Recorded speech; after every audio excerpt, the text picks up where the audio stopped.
gene Hakkı Çimen'i de seyirciler tanıyor. Değerli bir Zaza aydını, birçok kitapları var. Bu konuda çalışmaları devam ediyor. Rasim Bozbuğa var.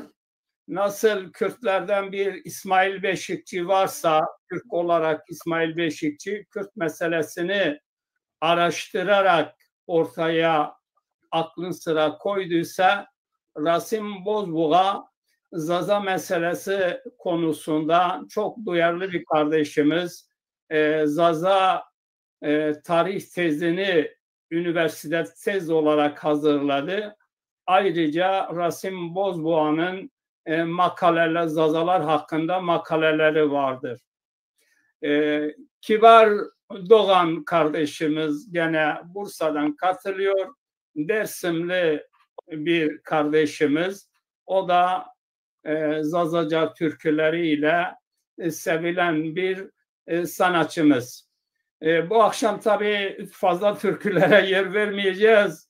Çünkü onunla haftaya pazar günü bir programlarımız olacak. Müzik, eğlence. Bu akşam Kürt dosyası olarak Zazalar nasıl Kürtleştiriliyor? Bunun önüne nasıl geçilir? Kürtler Zazaların sırtından ne kazanımları oldu? Neden Zaza diline karşı dostça olmayan tavır sergiliyorlar? Tabii bu uzun başlıklar var. Burada Nuri Baytari'nin bir kitabı vardı. Zaza gençlerini çok etkiledi. Kürtler Zazaları Kürtleştirmek için herkese habire 1980 öncesinden Nuri Baytari'nin kitabını veriyordu.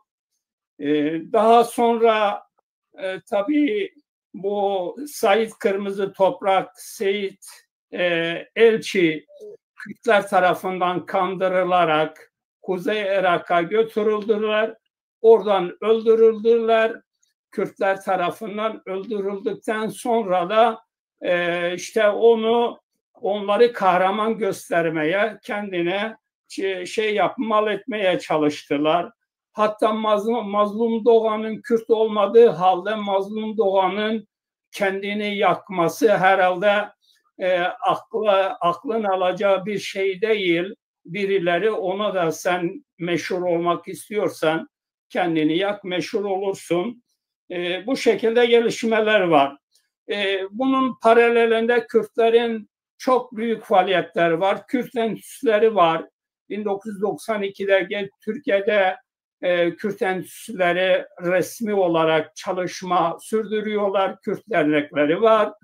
Zazaları götürüp bu derneklerinden Kürtleştirmeye çalışıyorlar. Sokak dili ne diyor?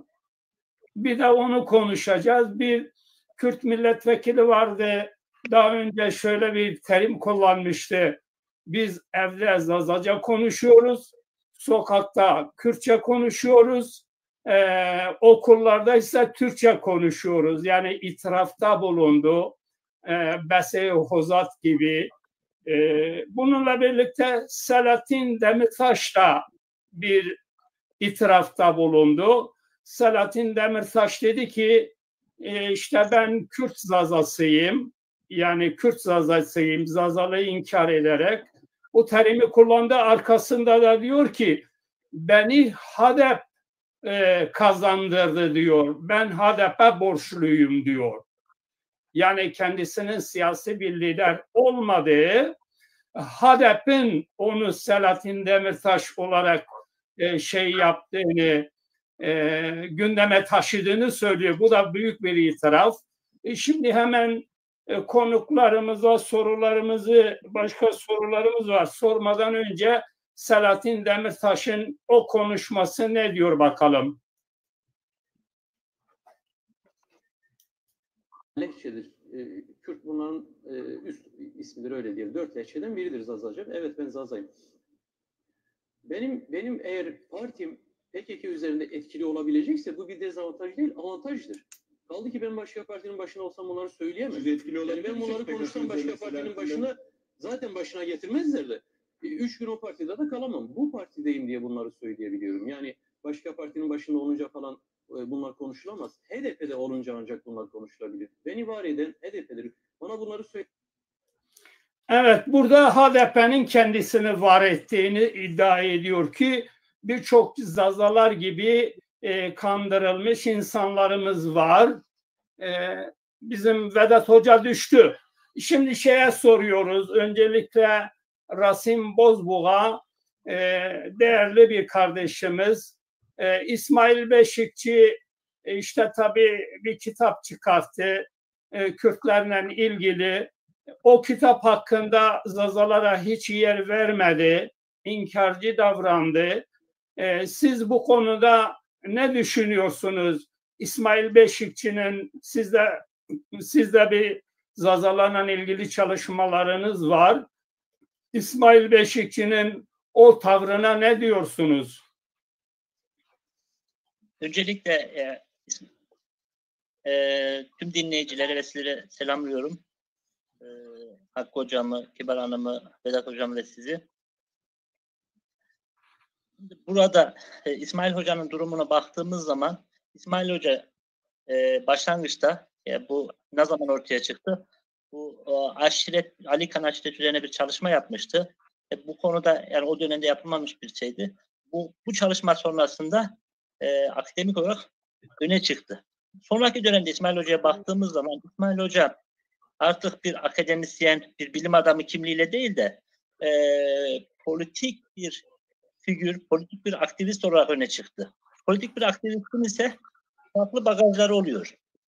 Yani bu anlamda İsmail Beşikçi Hoca şu anda politik kimliğinin gereğini yapıyor. Politik kimliğinin gereği de şu, kendisine destek verenlere ve borçlu olduğu hissedenlerin argümanlarını tekrarlıyor. Yani bunun şu anda İsmail Hoca'nın durumu bir akademik tavır, bir bilimsel duruş değil. Baktığımız zaman İsmail Hoca'nın yaptığı çalışmalarda genel olarak mesela belli tezleri tekrarlıyor. Bu konuda öncelikle İsmail Hoca'da şöyle bir şey var. Yaygın yoğun bir bilgisizlik var. Yani batılı bilim adamları bu konuda ne diyor? Bu konudaki tartışmalar ne? Yani Oscar Mann ne demiş? Carl Hadank ne demiş? Windfor ne demiş? Yani böyle batılı bilim adamlarının bu konudaki tezlerini kesinlikle şey yapmıyor. Ve burada ne var? Kendisini var eden, kendisini bir şekilde destekleyen grupların ideolojik tekrarını yapıyor. Bu İsmail Hoca için, kendisi için bir yazık tabii. Yani bir şekilde kendisini bilim adamı sıfatına zarar veriyor kendisine. Ya bu sadece İsmail Hoca'nın da durumu da değil. Yani özellikle bugün Türkiye'de Türk solu denen gruplar Zazalar konusunda bilimsel bir duruş sergilemiyorlar.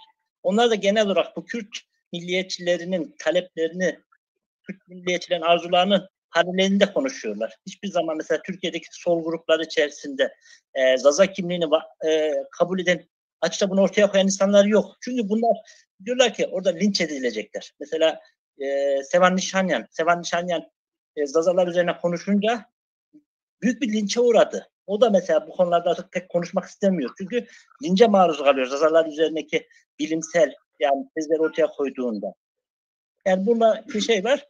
Birincisi yani İsmail Hoca'nın durumunda gördüğüm bir politik ajandasının yani politik ittifakların sonucu olarak bir konu var ve bu da onun bilimseline zarar. İkincisi de İsmail Hoca'da yaygın yoğun bilimsel yani İsmail Hoca bu konulardaki bilimsel araştırmalara ulaşmamış ve bunları da yok sayıyor. Yani bunları da okumamış. Yani bunda muhtemelen yani ben çok ayrıntılı bilmiyorum da yani yabancı dil bilgisi de çok yeterli değil zannımca.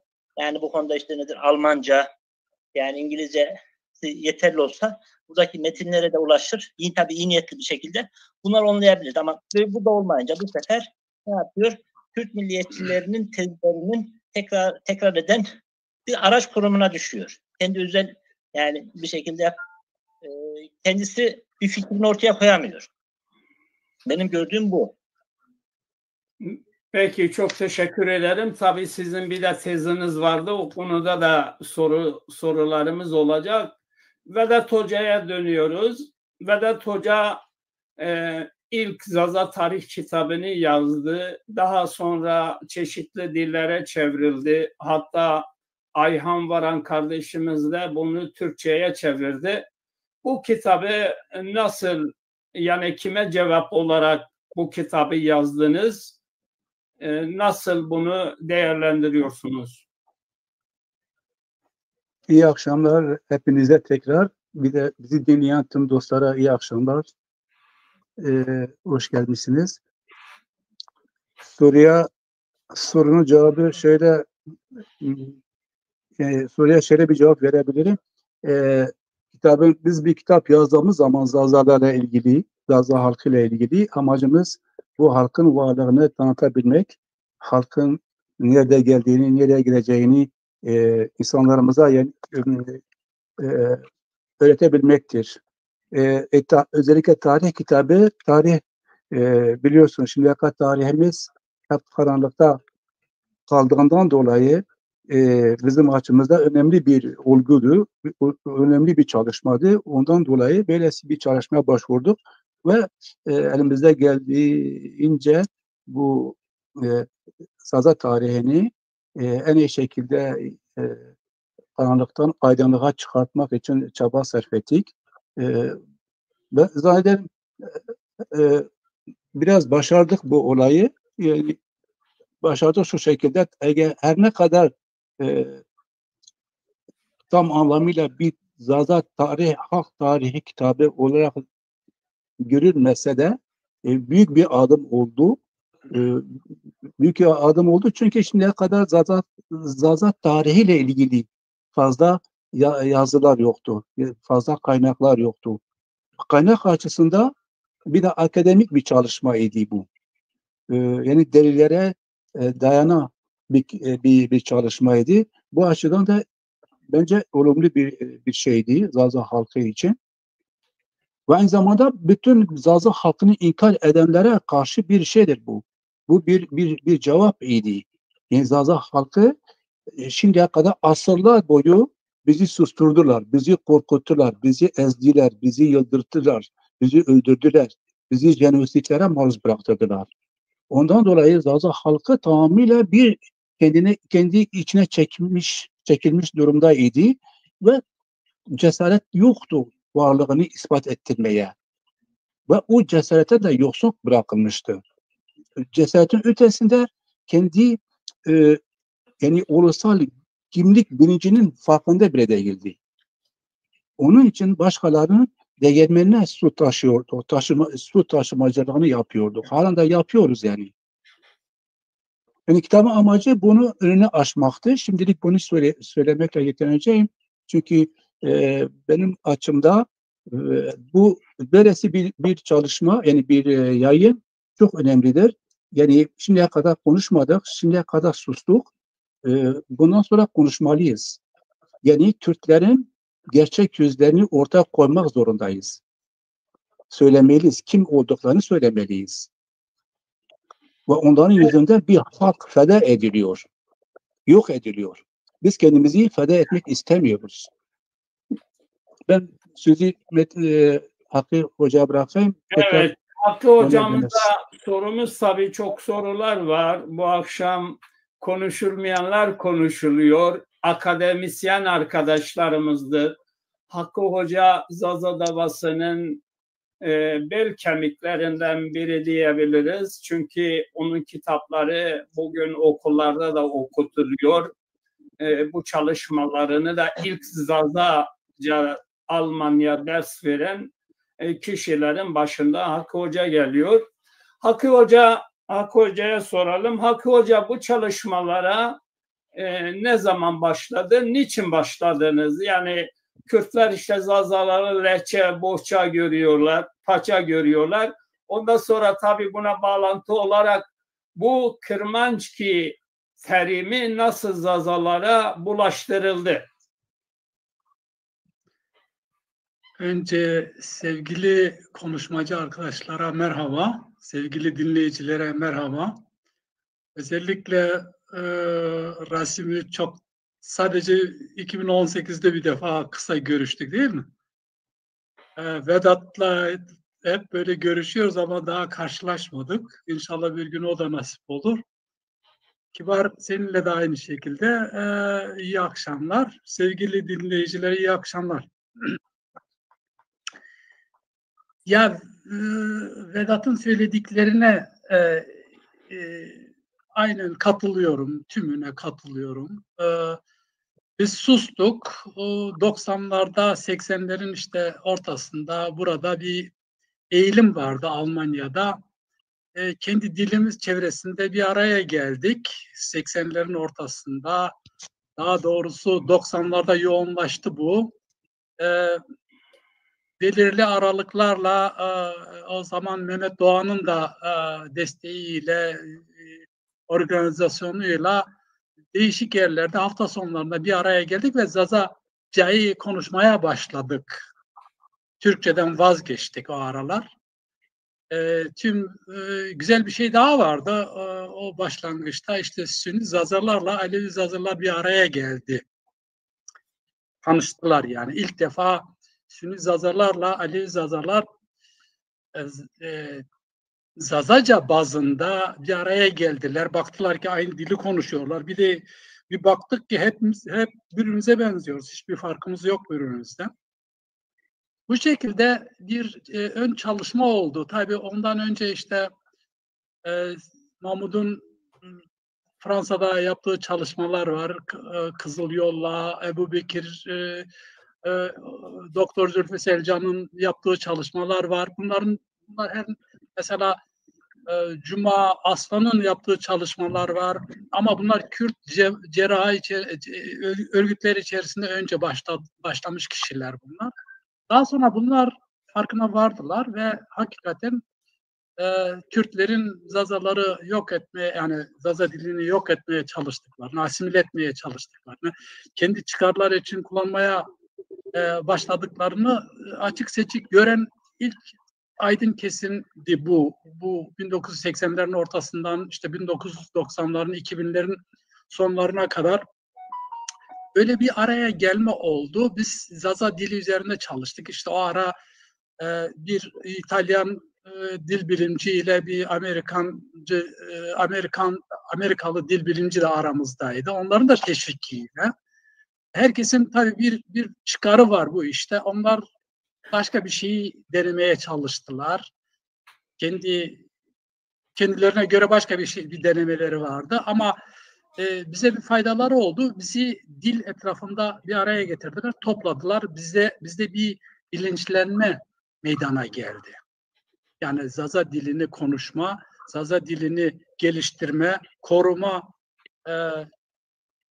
çerçevesi içerisinde bir milli bilinç mi diyelim, Zaza dili milli bilinç, yani nasyonalist bir durumumuz yok. Biz nasyonalist değiliz. Biz sadece dilimizi koruyoruz. Diyoruz ki bu dil korunsun.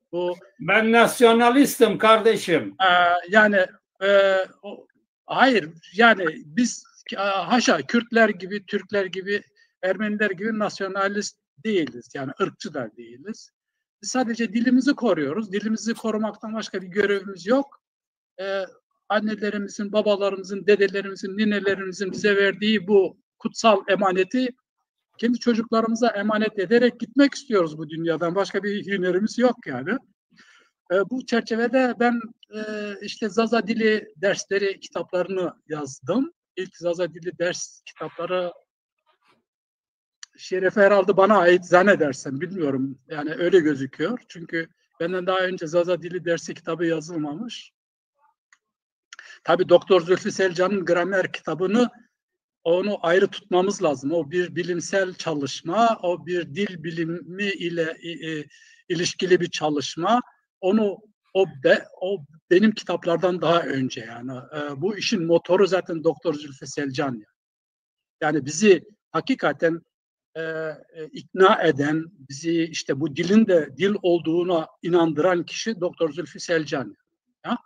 Ondan sonra tabii Profesör Ludwig Paul var. Bu konuda çok emeği geçen birisi. Bunların hepsi daha önce Doktor Meyer Ingwersen vardı. Onunla mesela haşır neşir olduk, kurslar yaptık. Bunlar çok kaliteli insanlar, güzel insanlardı. Bunlar hakikaten humanist insanlardı. Bunların desteğiyle biz de motive olduk. İşte ders kitaplarını yazdık. Şimdi 6. sene oluyor. Şu anda biz Zazaca dersleri veriyoruz. 1. sınıftan 10. sınıfa kadar.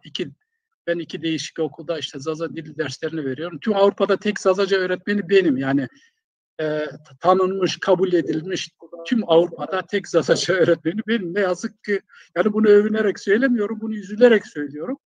Çünkü bunu övünülecek bir durum değil. Keşke yüzlerce Zazaca öğretmenimiz olsaydı. Ya ben dediğim gibi bunu övünerek değil, üzülerek söylüyorum. Tek Zazaca dili öğretmeni olmak çok zor bir şey. Danıştığım, konuşacağım kimse yok yani. Bir Doktor Zülfü Selcan'ı arıyorum sıkıştığımda. İşte bu nasıl oluyor? Nasıl oluyor şeklinde. Çok senin ikinci sorunu sonra mı cevaplayayım? İkinci soru biraz kapsamlı. Onu ben araya gireyim bir dakika. Sen soruna devam et. Sayın Rasim Bey, siz biraz yukarı çıkın. Resminiz çünkü çok yarım gösteriyor. Evet, biraz daha yukarı böyle. Telefonu çevirirseniz. Evet, net şey göstermiyor. Şimdi biraz daha yukarı. Bu şekilde olursa iyidir. Bu şekilde iyidir. Evet, tabii sorunuza geçmeden önce Kibar Doğan'da kafana takılan Zazalar konusundan bir sorusu varsa daha esas ana konuya geleceğiz. Kürtler Zazalardan ne istiyor? O Kırmançki meselesini de Hakkı Hoca bize anlatır şimdi. Sizin kafanıza takılan bir sorun var mı? Kibar Doğan kardeşim, soracağım konuklarımıza.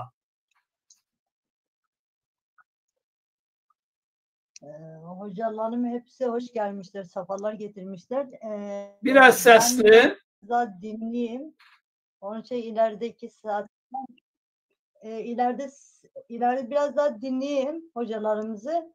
İleride bir sorum olursa sorarım. Peki, teşekkür ediyoruz. Sağ olun, var olun. Dinliyoruz. Hakkı Hoca'yı dinliyoruz. Almanya'da öğretmenlik yapıyor. Zazaca ders veriyor. Alman hükümeti de bu çalışmayı destekliyor. Bu çalışmayı da finanse ediyor. Evet, Hakkı Hoca, buyurun, sizi o Kırmançki Zazalara ne zaman bulaştırıldı? Bunun amacı nedir?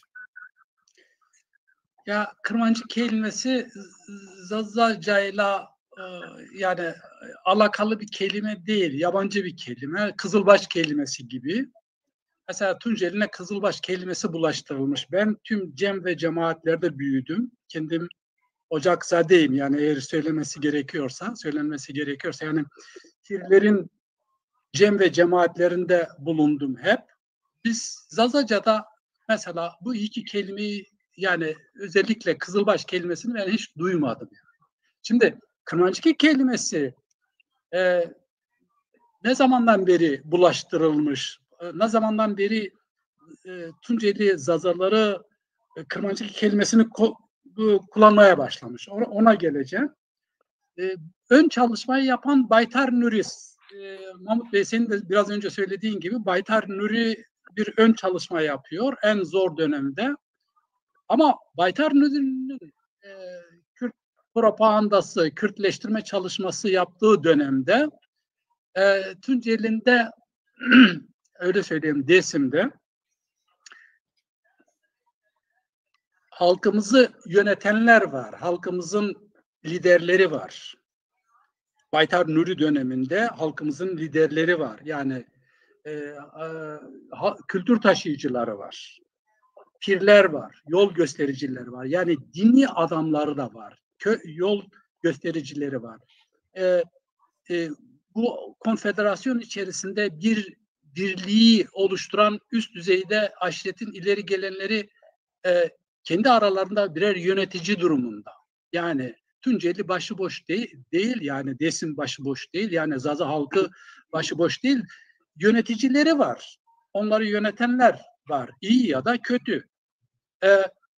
Pirleri var. Dini olarak yol gösteriyor. Kültür taşıyıcıları var. Asla yabancı bir şeyi kabul etmiyor. Kendi kültürünü oturtmaya çalışıyor. Masalını, şiirini, kılamını kendi dilinde söylüyor. Şimdi Nuri Dersimi etkili olamıyor o dönemde.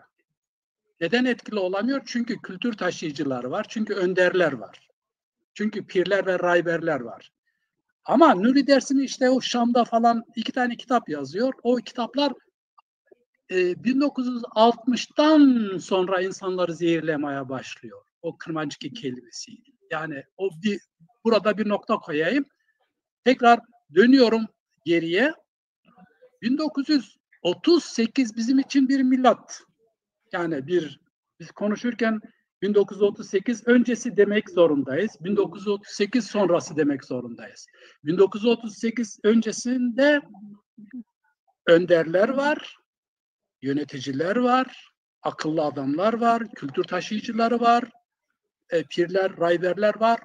Bu dili de koruyorlar, desim itikadını da koruyorlar. Hem de ölesiye koruyorlar. Mesela orada Nuri Dersim, Baytar Nuri bir kitabında yazıyor işte Hacı Bektaş'tan gelen bir halife iyi kovalamış Desimliler. Çünkü onlar işte başka bir ritüelle cem bağlıyorlarmış.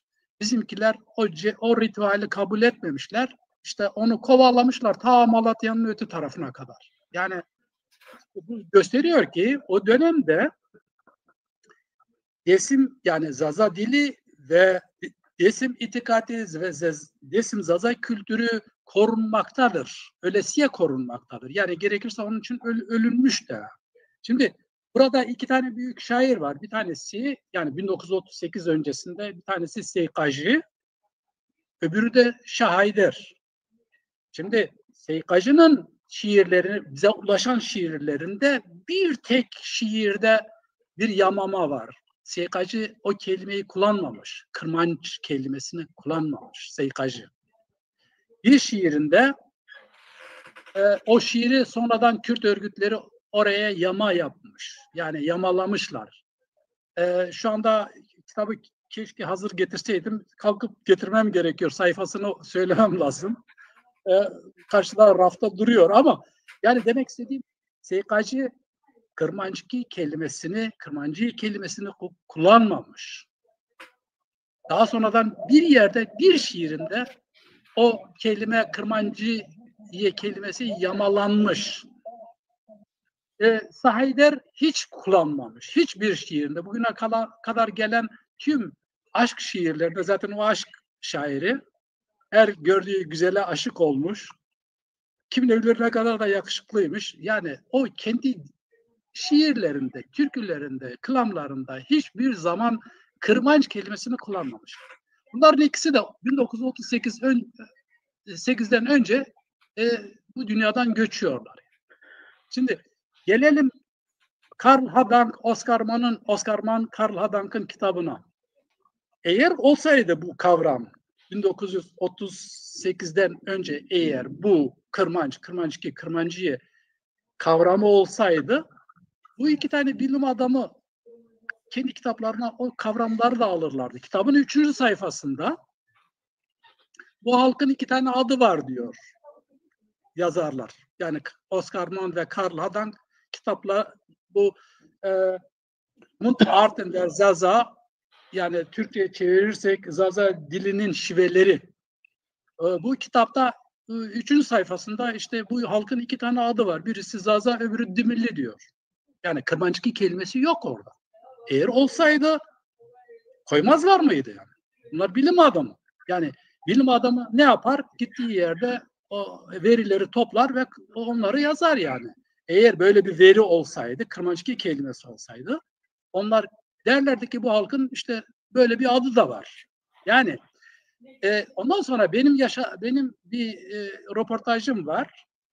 1987'de şu anda hayatta olmayan bir amcamla yaptığım bir röportaj var. Yani röportaj dediğim bir konuşma var daha doğrusu. Röportaj, ben onu not aldım, yazdım ama yani ben ona şunu sordum. Ya amca biz Biz Kırmanç mıyız? Biz Kürt müyüz? Biz Türk müyüz? Biz Zaza mıyız? Ben bu soruyu sormuştum 1987'de. O da durdu şakadan bana dedi ki ya sen okul okumuşsun. Niye gelip bana bunları soruyorsun? Böyle mütevazi bir şekilde sen okula gitmişsin, üniversite bitirmişsin. Sen bunu gelip niye bana soruyorsun? Seni bilmen lazım falan şeklinde. Ama biz böyle biraz bekledik. Araya biraz teneffüs girdi. Ya dedi bir dakika bir bekle dedi. Benim hatırıma bir şey geldi dedi falan. İşte falanca bizim evimizi yaptığımız sene böyle bir olay oldu. İşte İmam Şengil'de toplanmışlardı. Beni de çağırdılar. Ben gittim oraya. Orada bir doktor vardı.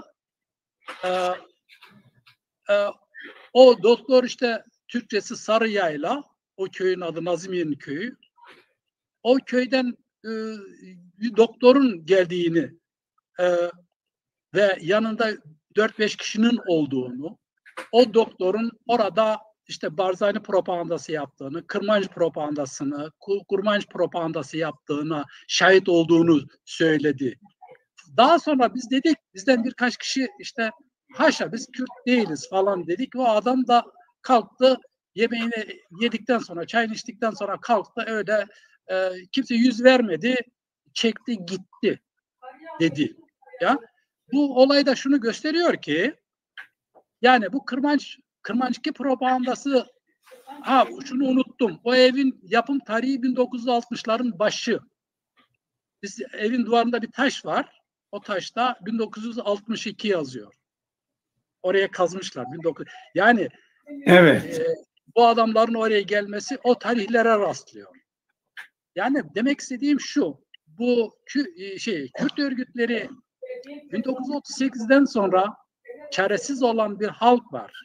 Başı yok, önderleri yok, kültür taşıyıcıları öldürülmüş, önderleri öldürülmüş, pirleri, rayberleri kurşuna dizilmiş, 60 noktada bir katliam, bir soykırım var. 60 noktada Tunceli'nin, Diyesim'in 60 noktasında bir soykırım yapılmış. Devlet resmen diyor ki 14.000 kişi öldürülmüş. Devletin rakamı bu. 14.000 kişi de işte sürgüne gönderilmiş. Ama bunlar devletin örgütü. Devlet doğru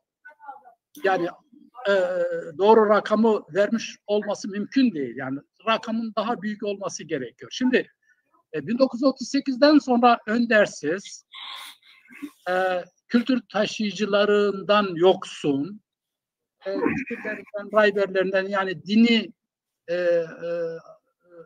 önderlerinden de yoksun olan bir halk var. Bir de 4 yıl açlık çekiliyor. 4 sene boyunca büyük bir açlık var Desim'de o zaman. 4 sene. İnsanlar birbirini yiyor. Ya kaplumbağa yedik diyorlar. Yılan yedik diyorlar. Bana anlatılanlar bunlar. İşte Siverek'e gittik, buğday getirdik diye anlatımlar var. Siverek nerede? Desim nerede? Ortada başka yerler var.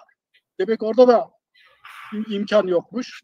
Yani demek istediğim şu, 1938'den sonra çaresiz olan, yarı ölü olan bir halka bir tecavüz var. Yarı ölü bir halk. Bu halka bir tecavüz var. Bu tecavüz kimden geliyor? Sadece Türkiye devletinden gelmiyor. Aynı zamanda Kürt örgütlerinden geliyor. Aynı zamanda Ermenistan'dan geliyor. Bu tecavüzü ortaya çıkaracağız Allah'ın izniyle.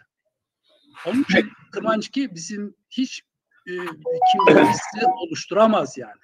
Kırmançki kelimesini kullanan kardeşlerim lütfen bu kelimeyi kullanmaktan vazgeçsinler. Aynı zamanda Kızılbaş kelimesini kullanan kardeşlerim eğer kendilerinde hakikaten bir dürüstlük, bir güzellik varsa o kelimeden de vazgeçsinler. Çünkü Kızılbaş kelimesini Osmanlı Alevilerin mum söndürüp birbirleriyle cinsel ilişki ortamına giren cemevleri için söylemiş, uydurmuş, bu yalanı yaymış. Yani Türkiye'nin Sünnileri, Ermenistan'ın amacı şu, Tunceli Kızılbaş'tır. Eğer Tunceli Kızılbaş olursa tüm Sünni cemaat, Türkiye'nin tüm Sünnileri Tunceli Zaza Alevilerinden nefret eder. Hakikaten eder yani.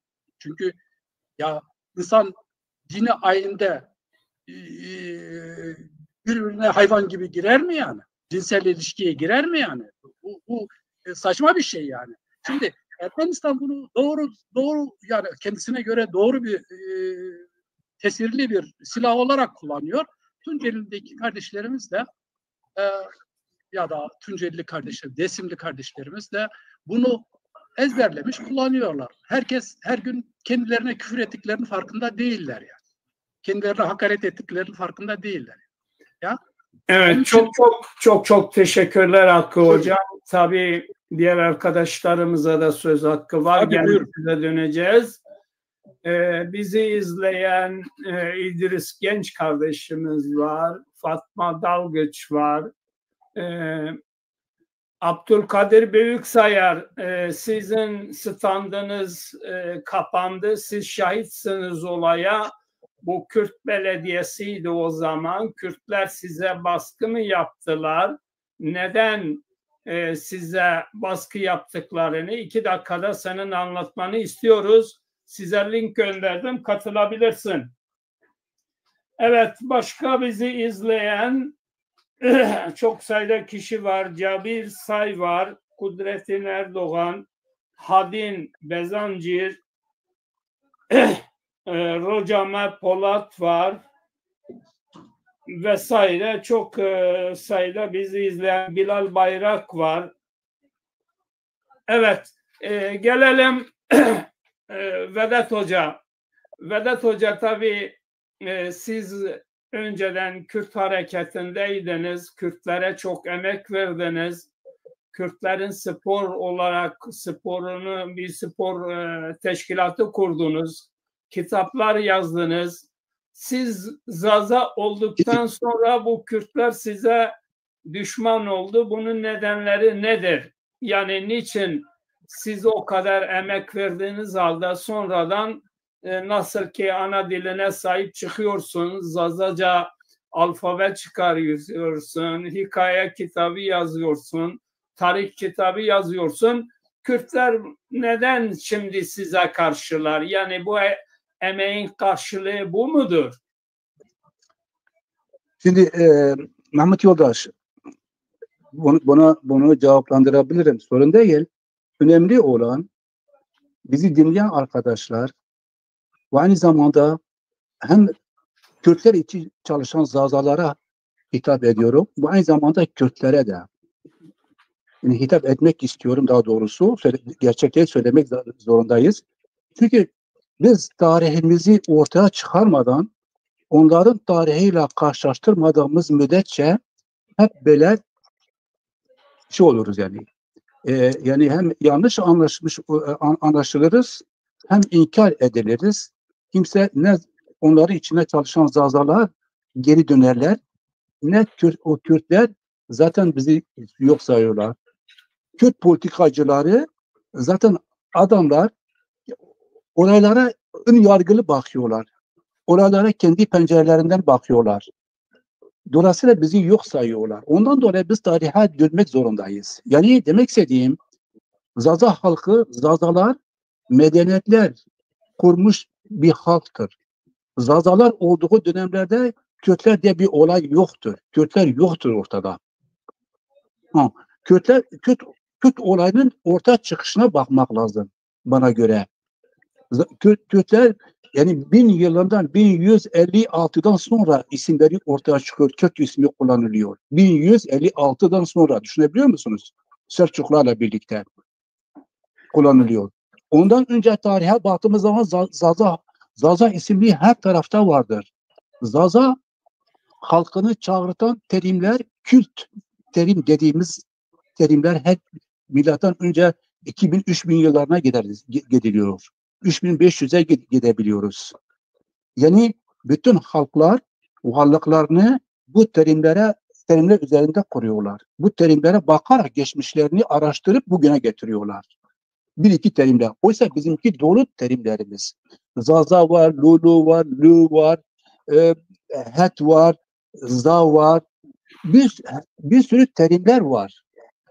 Tanrı isimleri var, kral isimleri var, dağların isimleri var. hep Zazaları çağırtan, Zaza halkını çağırtan isimlerdir bunlar. Bunları anlatmak lazım. Ve bunlar olduğu zaman Kürtler ortada yoktur. Kürtler köle olarak 1200 yıllarında Frikler tarafından aynı zamanda Ermenilerle birlikte Doğu sınırlarına getirip bırakan bir halktır. O kadar. İki aşiret. Sürekli söylüyoruz. Ve Yunan Ezeli sitesine baktığınız zaman orada belirtiliyor. Deniliyor ki bunlar milattan önce 1200 yılında, hatta şey de söylüyor. Bu Anadolu Uygarlıklar kitabında Ekrem Akülgal da belirtiyor. Diyor Kürtler milattan önce 1200 yılında iki aşiret olarak Hırvatistan'dan gelmişler ve Ürmiye Gölü'nün, bugünkü İran'da bulunan Ürmiye Gölü'nün doğusuna yerleşmişler. Beşnavi Botan. Onların ünlü tarihçisi Şerefname de Şerefkan Şerefname kitabında da yazıyor. Diyor biz Beşnavi Botanız. Kürt bize bir hakarettir. Kürt Araplar tarafından kullanılan bir terimdir. Yani Kürt demek onlar için bir köle demek. Onların hizmetinde olan birileri demek anlamına geliyordu o zamanlar. O anlamda kullanılmış. Evet, Vedat Hoca, ben şunu soruyorum. Yani şimdi siz bir yere çok emek veriyorsunuz. Bu emeğin karşılığı sonradan... Şimdi Mahmut diyorlar biz emeği karşılığını alamaydı. Çünkü biz her zaman inkar edilmişiz ve inkar edileceğiz de. Kürtler kendi özgürlüklerini yani devlet olabilmek için, bütün haklarını elde etmek için onlar zavalları oynuyorlar ve onlara karşı bir şey oldu mu hemen diktatör oluyorlar. Kürtler 1980 öncesine kadar kitaplara bakalım. Bütün kitaplarda Kürtler hakkında şöyle yazılıyor. Vurguncular, haydutlar, acımasızlar, vur, kır gibi terimler anılan bir halk olarak görülüyor.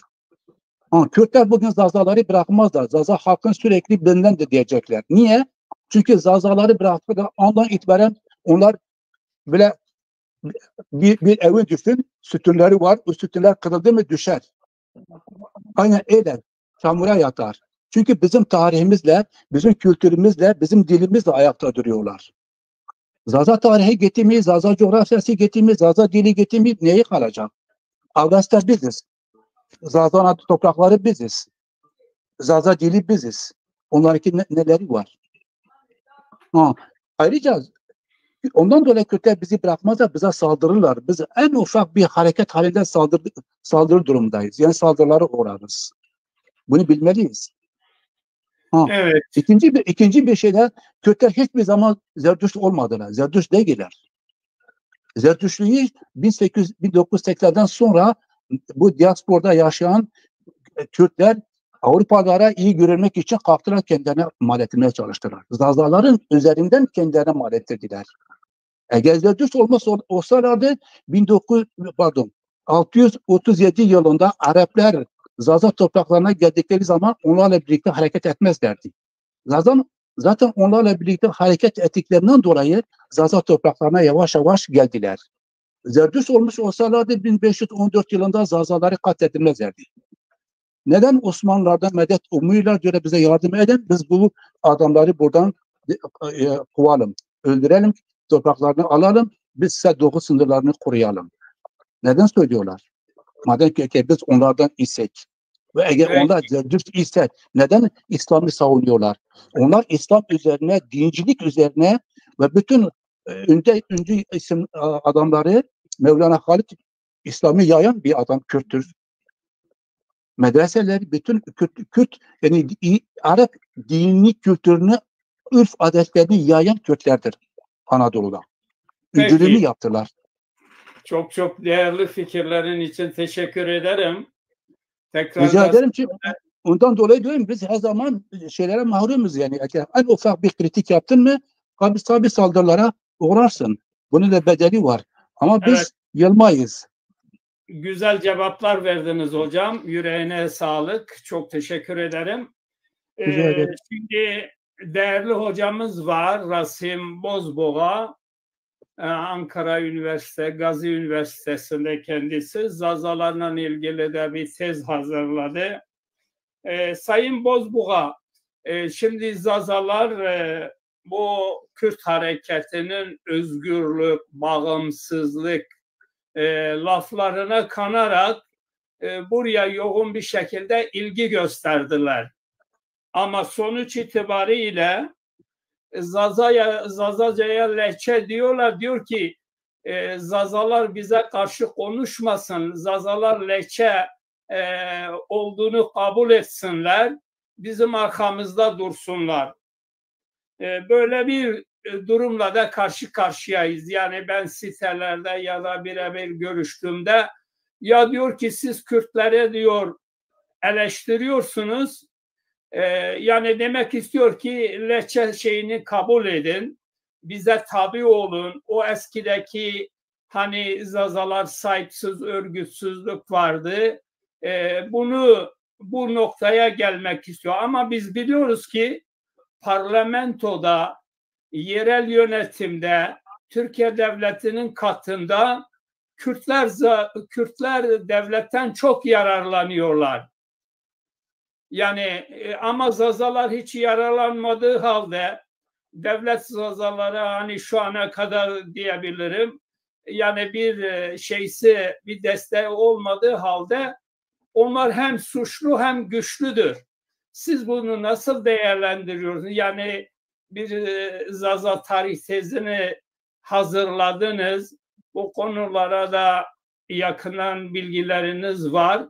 Yani devletten beslenen Kürtlerdir. Ama ne yazık ki Zazalara diyor ki ya bu devletin işidir vesaire. Zazaları bu şekilde psikolojik baskı altına alıyorlar. Bunu nasıl aşacağız? Şimdi Mahmut Bey, bunu aşmak meselesi de bu niye böyle meselesinde şöyle bir şey var. Şimdi şöyle öncelikle baktığımız zaman devlet hangi konumda? Şimdi baktığımız zaman devlet genel olarak Kürt milliyetçilerin tezlerini destekler boyutta. Yani baktığımız zaman bugün TRT Zaza var mı? Yok. Ama TRT Kürt'ünün altında. Kürt milliyetçileri diyor? Diyorlar ki Zaza'da lehçedir. Devlet ne diyor? Aynısını diyor. Yani bugün baktığımız zaman ilk Zazaca ders kitabını kime hazırlattılar? HDP milletvekili Kadri Yıldırım'a. Yani bu net bir durum. Ama burada şöyle bir durum var. Kürt milliyetçileri bunu baskı aracı olarak bunu kullanmak istiyorlar.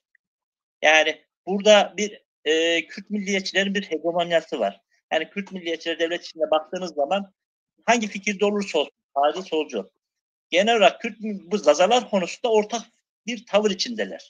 Yani Zazaların var olmadığı, dillerinin lehçe olduğuna ilişkin Kürt milliyetçilerinin hepsinde ortak bir pozisyon var. Burada da genel olarak insanları yani bir şekilde yani bürokrasi içinde olanları, devlet içinde olanları bu konuda manipüle ediyorlar. Bu konuda başarılılar. Bu niye böyle derseniz yani bu bir yönüyle şöyle bir şey var. Bir de özellikle yani entelektüel camiada baktığımız zaman yani Kürt milliyetçilerine destek ihtiyacı hissedilen grupları var. Bunlar bu desteği almak için Kürt milliyetçilerini memnun edecek tezlere sahipleniyorlar. Yani burada biraz da şey gibi yani bu Tevrat'taki Esav'la Yakup'un hikayesi gibi. Oradaki şey şu. Esav'la Yakup ikiz. Yani İshak'ın oğlu bunlar. Rebeka'dan hamile oluyor. Ama ilk önce Esav doğuyor. Esav ilk doğduğunda yani onun ailenin soyunu sürdürme hakkı onda ilk doğduğu için. Evet. Esav da ve sonrasında Esav belli bir yaşa geliyor. Ya babaları Esav'ı seviyor. Çünkü Esav güçlü av yapıyor, bir şeyler elde ediyor. Yakup ise evde duruyor. Sonra bir gün işte ava gidiyor Yakup. Esav dönüyor. Döndüğünde bakıyor. Döndüğünde aç. Evde çorba istiyor. Kardeşi diyor ki ilk doğum hakkını bana verirsen seni şey yaparım. O zaman sana istediğini veririm. Yani çorbanı veririm. Bir yönüyle Kürt milliyetçilerinin desteğini isteyen yani Türkiye'deki entelektüel camia Yakup gibi yani şey yapıyorlar. Yani Yakup'un talebi gibi. Benim istediğimi ver, bunun karşılığında senin istediğini yapayım. Bu da yani Türkiye'deki özellikle yani Türk solu olsun birçok grupta yani Türk milliyetçilerin desteğini almak için onları küstürmemek, onların tezlerini kabul etmek gibi bir pozisyona sürüklüyor. Yani ne diyelim farkında olmadan Zazaların hakkını ne yapıyorlar? Türk milliyetçilerine veriyorlar. Yani bugün baktığımızda yani Demirtaş'ın hikayesinde Demirtaş var olabilmek için kendi babalısından gelen hakkını ne yapıyor? Reddediyor. Hakkını Yakup'a veriyor. Evet. Yani Kürt milliyetçiliğine veriyor. Yani böyle bir hikaye var. Yani buna ihtiyaç olması boyutuyla bunu bana ihtiyacın varsa diyorlar. Sen bunun sonucunda belli şeyleri kabul edeceksin. Şimdi Kürt milliyetçileri baktığımız zaman Zazaları yok saymasıyla birlikte ne yapıyorlar? Bir kere ne elde etmek istiyor? Zazaların kendisini istiyor. Yani neticede bu halkı istiyor. Yani bu halkın evlatları kendisine için çalışsın. Ne yapsın? İşte dağda ölsünler. Bir şekilde kendi halkı için uğraşmasınlar. Sonra nedir? Zazaların yaşadığı yerleri istiyor. Ve bu anlamda da bir kısım Zazaları bu konuda ne yapıyor? Manipüle ediyor. Kimisini menfaatle, kimisini başka şekillerde. Burada da yani bir şekilde meşrulaştırmak için ne yapıyor? Devlet argümanı. Yani devlet Zazaları destekliyor. Realitede baktığımız zaman kesinlikle devlet yani Kürt milliyetçilerin tezleri paralelinde. Belli alanlarda işte yani Zazalar gösteri yaptılar. Mesela bu Kürtçe bu ilk Zaza kitabı çıkarıldığında bu HDP milletvekilinin işte burada Zazaca'yı lehçe diyordu. Yani Kürtçe alfabe kullanıyordu. Zaza birçok tabirde Zazaları kullandığı tabirler yerine Kürtçe tabirleri tercih ediyor. Zazalar bu konuda gösteri yaptılar, taleplerde bulundular. Ancak 4-5 yıl sonra düzeltilebildi. İşte şu anda Bingöl Üniversitesi'nin yayınladığı, Bingöl Üniversitesi'nde Murat Özcan'ın ekibinin yazdığı kitap bu 5-6 yıl sonrasında yapılabildi bu. Yani bu Zazaların talepleriyle. Yani bu anlamda Zazalar yani çok zorlanıyorlar devlete kendi mesajlarını anlatmak için. Yani bu anlamda yani Kürt milliyetçilerin bu işte devlet Zazaları destekliyor argümanı tamamen işin ölçüsü kendi iç kamuoyuna ve bir şekilde kamuoyu Zazaları pasifize etmek için kullandığı bir ne diyelim yalan. Evet. Peki çok teşekkürler. Benzer soruyu şeye soracağız. Hakkı Hoca'ya soracağız. Hakkı Hoca, yani Kürtler diyor ki Zazalar kendini savunmasın, bizim tezlerimizi kabul etsin. Bu bir hakaret değil Zazalar için diyor. Biz Zazalara diyor ki lehçe diyorsak bu Zazalara bir ödül gibidir diyorlar. Ama Zazalar lehçeye karşı çıktığı zaman hemen yerinden zıplıyorlar. Yani bu konuda bunların tezleri yıllardan beri Zazaca lehçedir. Zazaca onlara, Zaza insanları onlara ekmeğini verdi, suyunu verdi, parasını verdi. Şimdi bir ayrışma dönemine girince bunlar Zaza'ya destek vereceğine ya haklısınız biz size teşekkür ediyoruz demeleri gerekirken ya hemen diyor ki bu Kürdistan düşmanlığıdır diyor. Yani böyle bir tezi var. Şimdi sizin coğrafyanız bu özellikle son zamanlarda Kürtler tarafından bir nevi işgal planları yapılıyor. Amerika'nın da desteği var burada. Yani bu göz ardı edilemez. Sol örgütler de bunu destekliyor. Bu sol örgütler de hani ulusların kader tayin hakkı varken bunlar da şey yapıyor. Yani Zazalar mağdur bir halk mıdır sizce? Ya şimdi Zazalar kendilerini savunmadıkları için kurban durumundadırlar. Onu öyle kabul etmemiz lazım. Bir bahçe düşün. Bir bahçe, güzel bir bahçe içinde işte bostanı var, ağacı var, buyu var, şuyu var. O bostanın, o bahçenin korunması lazım. Yoksa domuzlar girer, inekler girer, öküzler girer. Yani o bahçe harap olur. Şimdi Zazaların halini biraz da bu bahçeye yani benzetebiliriz. Kendisine sahip çıkmayan, kendisini savunamayan, yani savunmayla ben kavga demiyorum. Barış havasında işte kendisini müdafaa etmeyen, ya işte mesela ben şöyle bir savunmadan yanayım. Ya kardeşim, gözünü aç, aklını kullan. Kürt devleti kurulamaz. Neden kurulamaz? Çünkü sen sahtekarlık yapıyorsun. Sahtekarlıkla devlet kurmak öyle zor yani. O Mustafa Kemal yapmış diye sen yapamazsın yani. Ya şimdi sahtekarlıkla devlet kurulmaz. Sahtekarlıkla yani bizde bir laf vardır. Türkçe'de de var. İşte bilmiyorum ne üzerine yapılan bina yıkılır yani. Yani şimdi Türkiye'de bir demokrasi sorunumuz var. Türklerin en çok demokrasiye ihtiyacı var. Türkler bunun farkına bir türlü varamıyor. Türklerin demokrasiye ihtiyacı var. Türklerin demokrasiye ihtiyacının önünde engel nedir? Kürt örgütleri ve sol gömlekler, sol elbiseyle hareket eden Ermeni örgütleri var. Ermenistan tarafından kışkırtılan örgütler var. Ermenistan 50 sene, 60 sene Zazaları, özellikle Alevi Zazaları, Dersim Zazalarını devlete karşı kışkırttı. İşte 1938'in öcünü alacağız şeklinde. Şimdi dedesi, ninesi 1938'de kesilen Alevi gençler hakikaten o sol, onlar sol olarak hareket ettiler. Devrimci olarak hareket ettiler. Onlar farkına varamadılar. Ermenistan'ın onları oraya devlete karşı kışkırttığının farkına varamadı. Şimdi böyle bir acı durum var. Ben tekrar demokrasiye gelmek istiyorum.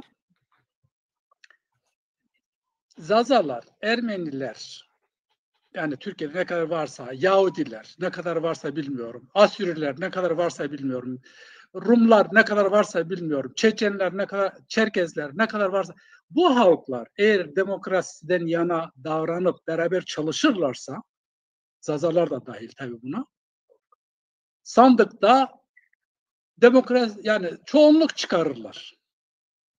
Çoğunluğu sandıkta çıkarınca ne olacak? Bir denk durum oluşacak. Yani Türkiye'de bir demokrasiye doğru bir gidiş olacak. Ama bunu barış içerisinde yapmalar lazım. Ne oldu? Şimdi barış içerisinde olmuyor. Kan bulaştı. Türkiye'nin demokrasisine doğru giden yola kan bulaştı. Şimdi Türkiye'de Türklerle Kürtler arasında, Kürtlerle Zazalar arasında, Zazalarla Ermeniler arasında, Ermenilerle Kürtler arasında, Kürtlerle Asürler arasında, Asürlerle Kürtlerle Yezidiler arasında, Türklerle Yezidiler arasında, Asürler arasında bir kan davası bulaşmış. Bu kan davasına bir de işte Sünnilik, Alevilik, Hristiyanlık, Müslümanlık falan bulaştırılmış. Yani aslında Kürt örgütlerinin yaptığı, Ermenistan'ın yaptığı şu. Türk devletine destek veriyorlar. İndirekt yani farkında olmadan bu halihazırdaki mevcut yani antidemokratik bir yapıya destek veriyorlar 60 senedir yani. Bu desteğin ortadan kalkması için herkesin efendi olması lazım, yerinde oturması lazım, saygılı davranması lazım, Zaza'yı kabul etmesi lazım. Zaza zaten Zazalar hepsini kabul ediyor. Kimseye saygısızlık yapmıyor. Kürtlere Kürt diyor, Ermenilere Ermeni diyor, Asürlere Asürü diyor, Yunanlara Yunanlı diyor. Yani Çerkez'e Çerkez diyor. Zazaların kimseyi inkar etmeye bir terbiyesizliği yok. Yani terbiyesizlik diğer Kürtler adına hareket eden, haşa Kürt halkından Kürtler adına hareket edenler terbiyesizlik yapıyor. Ermeniler adına hareket edenler terbiyesizlik yapıyor. Asürler adına hareket edenler terbiyesizlik yapıyor. Şimdi durum bu. Böyle bir problem var. Böyle zor bir problem var. Yani bu Asatryan diye bir profesör var Erivan'da. Ya benim bu sesimde bir yankı var. Bilmiyorum nereden kaynaklandı. Asatryan diye bir bu Asatryan'ın planı şu. Biz Zazaları devlete karşı, Türk devletine karşı kullanalım. Biz Kürtleri Türk devletine karşı kullanalım. Şimdi bunu benim Rusçam yok ama bir arkadaş bu işle görevli, Rusçası olan bir arkadaş var. Şimdi bunları okuyup Almanca'ya çevirip bana veriyor. Yani bu durumda ne Batı Ermenistan kurulabilir? Şimdi Batı Ermenistan Ermenistan'la Dersim arasında 500 kilometre mi 600 kilometre bir mesafe var. Bilmiyorum, ben ölçmedim ama yani tahminen söylüyorum. Şimdi Ermenistan'la bugünkü Tunceli yani Dersim arasında bu 500-600 kilometre bir yol var. Oradan Tunceli'ne gelinceye kadar, Dersim'e gelinceye kadar Kars var, Iğdır var, Doğu Beyazıt var, Van var, Bitlis var, Siirt var, Erzurum var, Ardahan var, Muş var, Erzincan var. Ondan sonra şimdi onlar Batı Ermenistan'ı illa Tunceli'ne kuracaklar. Böyle gülünç bir durum var. Asatryan'ın teorisi bunlar. Yok efendim Batı Ermenistan televizyonu var, konuşuyor. Durmadan bağır konuşuyor. İzliyor musunuz bilmiyorum. Yani Erivan'dan yayın yapan bir Batı Ermenistan televizyonu var. Batı Ermenistan'ın milletvekilleri varmış. Sizin haberiniz var mı? Benim yok yani. Şimdi böyle bir arazideyiz. Böyle bir yapıdayız. Tüm Türkiye halkları bana göre hepsi aynı kayığın içerisinde, aynı geminin içerisinde. Yani birbirimizi battırmaktan başka bir şey yani biz haşa Zazalar yapmıyor. Onlar Türkiye'yi batırmak, Anadolu halklarını batırmaktan başka bir iş yapmıyorlar.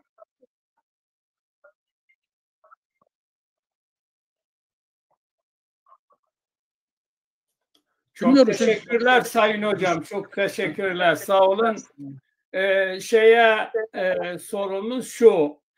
Kibar Doğan bir sorun var mı sizin? Yoksa bekliyor musunuz? Kibar Doğan? Evet. Sesin yeterince gelmiyor. Bir şey kafama takıldı. Sesim geliyor mu? Ha, sesli konuş biraz. Benim kafama takılan Hıdır Hocam'a sorayım isterse. Bu biraz daha yaklaşayım. Hıdır Hocam'a sorayım ben. Bu Zazalar, Kızılbaş, Kırmançki, Diminike, Zerdoş, Leçe bunlar neden bölüşmüş yani? Bunun aslısını biraz değinse ben de sevinirim. Peki sorun kime? Hakkı Hoca'ya. Hakkı Hoca'ya. Hakkı Hoca buyurun. Ya Kibar Hanım ben biraz önce bunu anlattım. Yani bizim Deylem İslam'dan ötürü bir Dimili adımız var. Bizim bir de Zazani İmparatorluğundan ötürü bir Zaza adımız var. Tabii sen bilmiyorum ne kadar bu işlere dahilsin yani okuyorsun, araştırıyorsun. Şimdi bu iki kavram, bu iki isim bizim milli isimlerimiz. Biz kendimizi Alevi görüyoruz. Ben mesela kendimi Dersim itikadine dahil görüyorum. Bizim Kızılbaş diye bir kavram bizim dilimizde yok. Sen duydun mu? Sen Zazaca biliyorsun mesela. Burada beni dinleyen Dersimli kardeşlerim dedelerine, ninelerine sorsunlar. Zaza dilinde böyle bir kavram, böyle bir kelime yok. Şimdi bu kelimeyi bu kelimeler, bu iki tane kırmanç kelimesinin amacı şu: Tunceli'ndeki ya da işte Zazaları Kürtleştirmek, asimilasyonu yapmak, kandırmak. Yani daha doğrusu kandırıp yapmak. Çünkü 38'den sonra kültür taşıyıcıları yok, önderler yok, bahçeyi koruyanlar yok.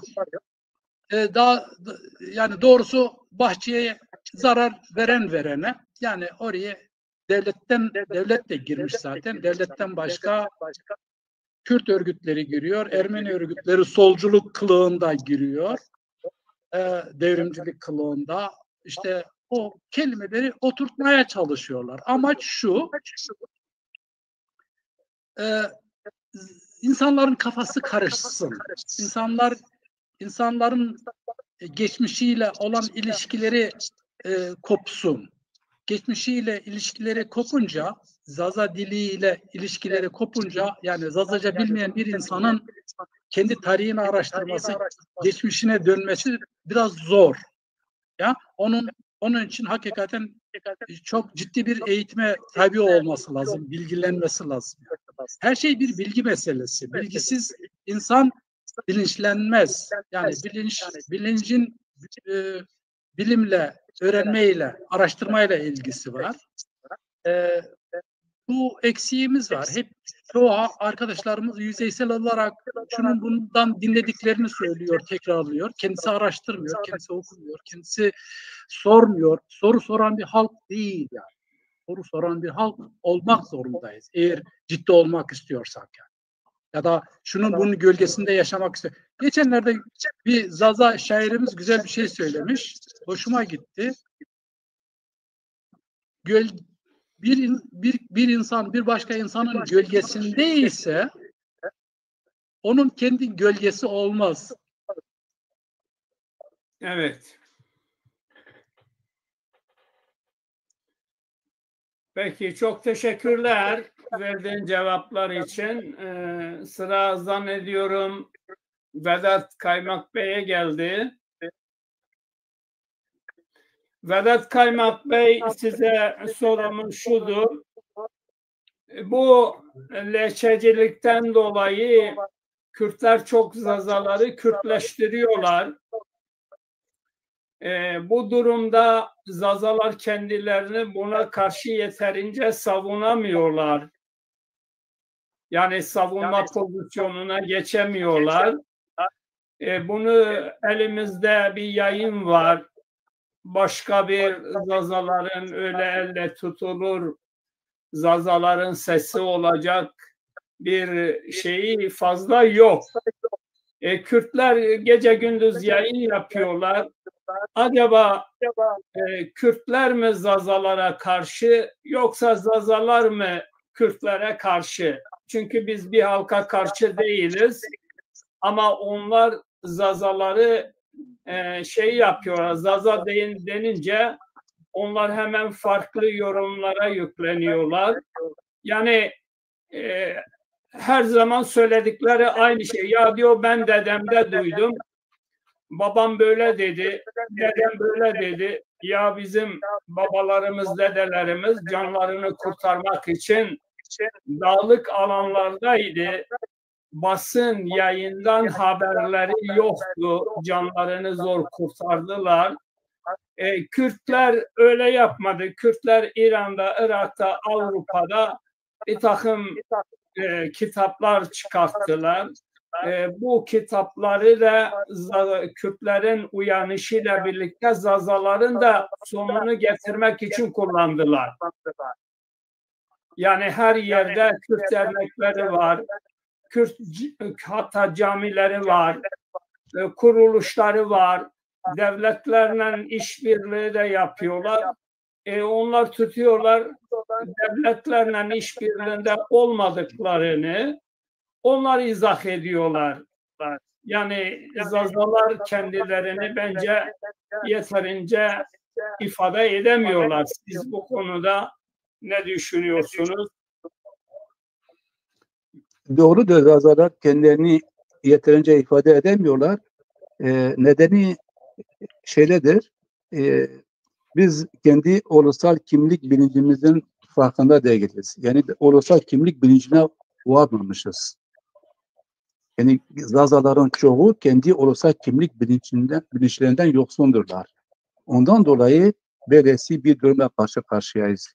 Ben demin söyledim, niye Zazaların bir kısmı Kürtlerle birlikte hareket ediyorlar.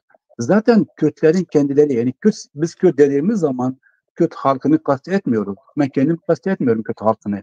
Kürt milletçilerini, Kürt siyasetçilerini kastediyorum. Kürt yazarlarını, Kürt tarihçilerini, Kürt sanatçılarını kastediyorum. Bunlar hepsi Zazalara ait ne varsa hepsini kendine mal ettiriyorlar. İnkarcıdırlar. Beni tanımayan bana tanımam. Ondan dolayıdır ki her şeyimiz onlara gidiyor ve bunları yapanların çoğu Zaza kökenlidirler. Ve bu Zaza kökenler onları daha da motive ediyorlar. Bunlardan hız alarak bunlar bizi daha da asimile ediyorlar, daha da yok sayıyorlar. Şimdi işin başlangıcı, ben de demin söyledim ya, Zazalar kendi asıl meselelerini bilmedikleri müddetçe bu böyle devam edecektir. Birçok Zazalarımız hala bugün ülkede olsun, dışarıda olsun. Bu gırtlaktan yukarı Zazayım diyorlar. Gırtlaktan yukarı Zaza dediğiniz zaman her an, her yağmurda eriyip gidersin. Bir kar şeklinde yağmur yağdım, kar erir gider. Öyledir. Ama senin içinden geldiği zaman o kalır. İstediği kadar kar yağsın, yağmur yağsın, taş yağsın. Gitmez. Ben demin dedim ki Kürtler 637'de Araplar İspahan'a geldikleri zaman teslimiyet bayrağını çektiler ve Müslüman oldular. Yani Zerdüşt'ü bir kere tanımıyorlardı. Tanımıyor, yalan. Birlikte hareket ettiler. Ve geldiler, ondan sonra Selçuklarla birlikte hareket ettiler. Selçuklar Mervani krallığı Selçuk Alparslan'a 10.000 tane adam gönderdi. Ama Mervanilerin hem Kürt Arap karışığıdır. Devlete isyan sırasında bir mektup göndermiştir. Mektupta şayet devlet ve hükümet yani biz konuşmayalım ben Yok, konuşabilirsin bir dakika. Rica ederim çünkü buradan dersler çıkarmak lazım. Bütün mensubuni aşiretimle hicret etmeye himmet buyursun diyerek ve babası olarak kabul edilen Rus Kürdolog Minorski de İslam Ansiklopedisi'nin İngilizce basımındaki Kürtler bölümünde Kürtler arasında kesinlikle Kürt olmayan bir unsur olarak Zazaları işaret ediyor. Tarihi araştırma videolarının devamını bekliyorsanız bu videoyu beğenmeyi unutmayın. Evet, buyurun. Mehmet Yoldaş, Avrupalılar Anadolu'ya, Orta Doğu'ya daha doğrusu 1600'lerden sonra gelmeye başladılar. Daha doğrusu misyonerleri, yazar çizerleri, yani ondan sonra gelmeye başladılar ve oradaki hakları görmeye başladılar. Onlar geldikleri zaman zaten Zazaların kaderi bitmişti. Kaderi çizilmişti bir kere. Niye? 1514'ten sonra ben demin dedim Kürtler Selçuklarla birlikte hareket ettiler. Onlara yer verdiler. Onlar Müslümandır diye onları korudular. Onların şeyhlerini, imamlarını, müritlerini, meclislerini, dini okullarını geliştirdiler ve yayıldılar. 1514'e geldiği zamanlarda bu adamlar tekrar Osmanlılar ne yaptı? Dedik bunlar bizim din kardeşlerimizdir ve zaten topraklarını onlara verdiler. Ve adına da Kürdistan eyaletleri koydu. Sen Kürdistan eyaletlerini Zaza topraklarına, coğrafyasına verdiğiniz zaman yani bu şu anlama geliyor, Zazalar yoktur demektir. Zazaları kötü hanesine yazıyorsun demektir. Bütün Osmanlılar her zaman Zaza ismi oldu mu Zaza bahsi edildi mi Kürt hanesine yazılmıştır. Çünkü bütün o doğu Kürt beylerine teslim edilmişti. Onlar açtıklarını asarlardı, kestiklerini keserlerdi. Zazalar köle durumuna düşmüşlerdi. Ve Avrupalılar oraya gittik zaman o yıllarda ister istemez İstanbul'dan doğuya bakıyorlardı, Orta Doğu'ya. Ve İstanbul'daki tercüman ne diyordu? Diyor, siz Kürtlerdir. Zaza'da da konuşsan sen Kürtsün. Kürtler böylelikle yok oldu yani. Osmanlılar yok etti.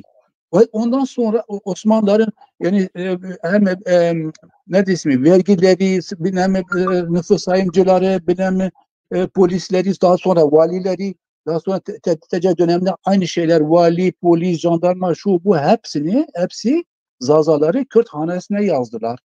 Yazma halen devam ediyorlar. Dolayısıyla Zazalar yok oldu, ortadan kayboldular.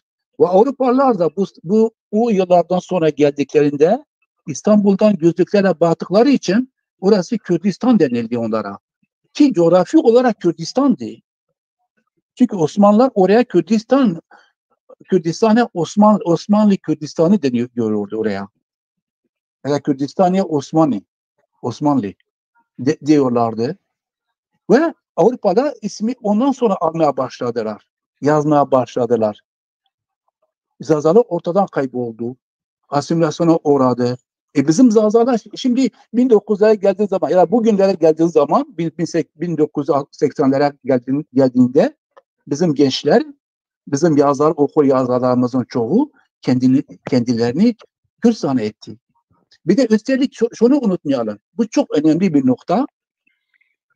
1514'ten sonra bütün verimli topraklar Kürtlere verildi. Ve bütün Kürt bölgeleri arasında Kürt beylikleri yerleştirildi. Yani bunu kim veriyor onlara? Devlet mi veriyor?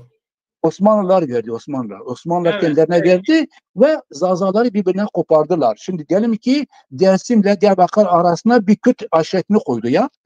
Bütün o topraklar onlara verildi ve Diyarbakır Zazası ile Dersim Zazası arasında ilişki kesildi. Dersim'deki dağlara sığındı, Alevliğini korudu. Diyarbakır'daki o da Sünnileşti korkudan ama Kürt beyin kölesi oldu. O da dağlara gitti. Şu anda bütün o Sünnileşen Zaza topraklarına baktığımızda evleri yani köyler dağlardadır. Dağların yamaçlarındadır. Ovalar Zazalara yoktu, verimli topraklar. Ve ister istemez korkudan o beylerin hamallığını yapıyorlardı. Köleliğini yapıyorlardı. Ayrıca Hamidiyelerle birlikte, Hamide alelerle birlikte görüyoruz ki bu sefer Osmanlılar hem bir okulları açtı. Aşiret mektepleri. Ağa ve şeyh çocukları gelip orada okuyorlardı. Geri gidiyorlardı ve tahsildar oluyordu. Ya da nüfus sahibi memuru oluyordu. Vali oluyordu. Nasıl oluyordu? Bu oluyordu. Devletin adamı yani. Hem devletin adamı hem ağanın çocuğu. Hangi zaten ona karşı ayaklanabilir? Evet, burada bir şey söyleyeyim. Tabii kusura bakma araya gireyim. Abdullah Öcalan da Ankara'da devlete memurluk yapıyordu. Tapu kadastroları çalışıyordu. Yani bütün Kemal Burkay'ı da öyle, başkası da öyle. Bunlar baştan sona devletle işbirliğinde çalışıyorlar. Ama Zaza meselesine geldi mi yani dini, inancı, şerefi, onuru kenara koyuyorlar. Karalama yapıyorlar Zazalar üzerinde. Santaj yapıyorlar. Baskı kuruyorlar. Yurt dışında da Amerika ile işbirliğindeler. Avrupa ile işbirliğindeler. İşte ve dışarıda bunlar herkesle işbirliğinde. Ama böyle olduğu halde bunlar gerçekleri hep saptırıyorlar. Bu nereye kadar sürecek diye hani sormamız geliyor. Yani hem suçlusun hem güçlüsün. Mehmet Yoldaş. Buyurun. Ben şimdi diyorum ki bütün bunlar yani asimilasyonu hızlandırmak için yapılmış. Zazaları yok etmek için. Daha sonraki dönemler tabii okullar açılıyor, şunlar bunlar yapılıyor. Onlar da bu asimilasyonu hızlandırdı. Ve aynı zamanda diyorum Zazalar korkudan artık Kürt beylerine karşı ayaklanamıyorlardı. Ve kendilerini Kürt gördüler. Kürtleştiler. Ve Zazalarla Kürtler iç içe girdiler. Dilleri karıştı. Şimdi Dersim bölgesinde görüyoruz. Kürtlerin çoğu Zazaca öğrendi. Aynı zamanda Alevi oldular bile. Kürtlerin bazıları Alevi bile oldu. Ve Zazaların çoğu Kurmancayı öğrendi. Niye? Bu sefer ticaret meselesi de var. Yani pazar meselesi. Yani ilişkiler meselesidir. Güçlü olan kimdir? Güçlünün dili geçerli oluyor. Dolayısıyla Zazaca kayboldu yani. Evet. Siz tarihi anlatıyorsunuz. Tarihi ama biz tarihimizi bilmeden zaten ileri gidemeyiz. Bugün niye bize diyor siz Kürtsünüz? Ama ben bu tarihi şeyleri ortaya koyduğum zaman tarihim ortada da ben nasıl Kürt olabilirim? Sen beni zorla kötü etmişsin. Sen beni jenositlere uğratmışsın. Sen beni öldürmüşsün, yok etmişsin. Sen benden özür dilemelisin. Varlığımı nasıl inkar ediyorsun sen? Sen tarihini bilmeden bunları söyleyemezsin işte. Şimdi programımızın adı Kürt dosyasıdır. Kürtlerin Zazalara bakışı nedir? Devletle işbirliği nedir? Yani örnek şurada Sabahat Tuncel var. Büyük Millet Meclisi'nden işte bu Avrupa kriterleri için şey yapıyorlar, bir toplantı yapıyorlar. O Kürt milletvekilleri diyor ki ya ne Zazası, Zaza maza yoktur diyor. Yani onun sesini de biraz duyurmak lazım. Yani bakalım ne demiş. Tuncel, Zazaların da Kürt olduğunu söyledi. AK Parti Adıyaman Milletvekili Mehmet Metiner itiraz etti. Pek çok Zaza kendisinin Kürtlerden müstakil etnik bir aidiyet olduğunu söylüyor. Metiner'e göre Kürt kimliği tanımlanırken bir başka kimlik göz ardı ediliyor. Ben Zaza değilim, Kürdüm ama ben Zazaca'yı bilmem. Ya bu konuşma çok önemli bir konuşma ama Zazalar bunu bir türlü kullanamıyor, konuşamıyor. Türk oluşçu anlayışından çok farklı olmadığını, dolayısıyla paradigmal düzeyde böyle bir yanlışlığa düşmemiz gerekiyor. Mehmet Yoldaş, konuşma önemlidir ama biz siyasi olarak gerideyiz. Bu işler siyasidir. Artık siyasidir bu şeyler. Siyasi olarak geri olduğundan dolayı senin gücün yoktur. Kimse seni takmıyor. Kim bizi takacak? Bizim hiçbir kurumumuz yok. Evet, biz tabii haklısınız yani o konuda Zaza Partisi'nin kurulması için sizlerin de katkılarınız oldu, başka arkadaşların oldu ama Zazalarda beceri Zaza aydınlarından cesaret yoktur. Bunu nasıl yapacağını bilemediler, yüzüne gözüne bulaştırdılar, hala da böyle devam ediyor. Evet. Şeye soralım, bizim Rasim Bey'e soralım. Rasim Bey, yani Zazalar biraz önce anlattın, devletle Zaza kurumları devletle hiçbir işbirliği yoktur. Aynı zamanda devlet bunları Kürt hanesinden sayıyor. Yani neden devlet Kürtle Zazaları yok sayarken Kürtleri neden öne çıkarıyor, Zazaları oraya entegre etmeye çalışıyor, onların hanesinde sayıyor. Siz bu konuda ne diyorsunuz? Bunun birkaç tane sebebi var. Yani, ilk olarak burada yaygın yoğun bir cehalet var. Yani Zazalar konusunu hiç bilmiyorlar. Yani muhatap olduğum çok kişiden kim bilmiyor. Yani burada bir yaygın bir cehalet. Bunun sebebi ne? Bunun dediğim zaman bizim Türkiye'de etnik bir şey var. Korku var. Bu korkuda da ses çok çıkıyorsa onun dediği kabul edilir. Bir de Osmanlı'dan gelen bir millet sistemi yaklaşımı. Osmanlı'daki millet sisteminde her grup bir kompartmana dahil edilir.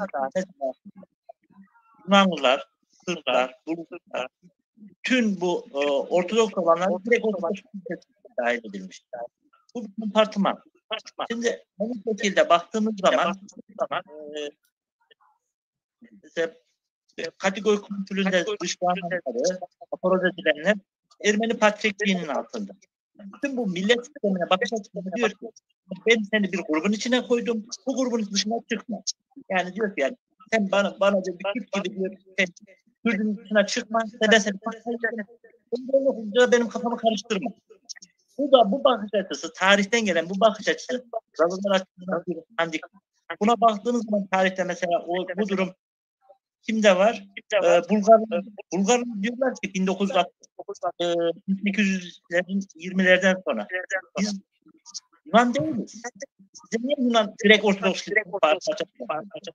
Böylelikle kendilerini bildirdikleri Yunan olmaktan çıkarmaya çalışıyor.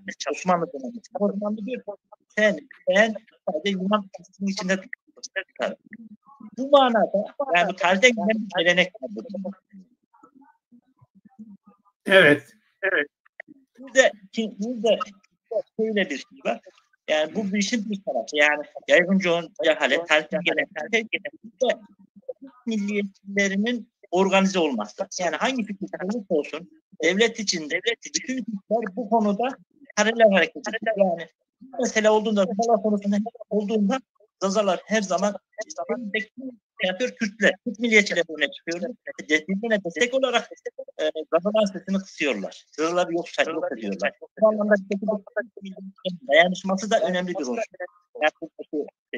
Bir de şöyle bir şey var tabii.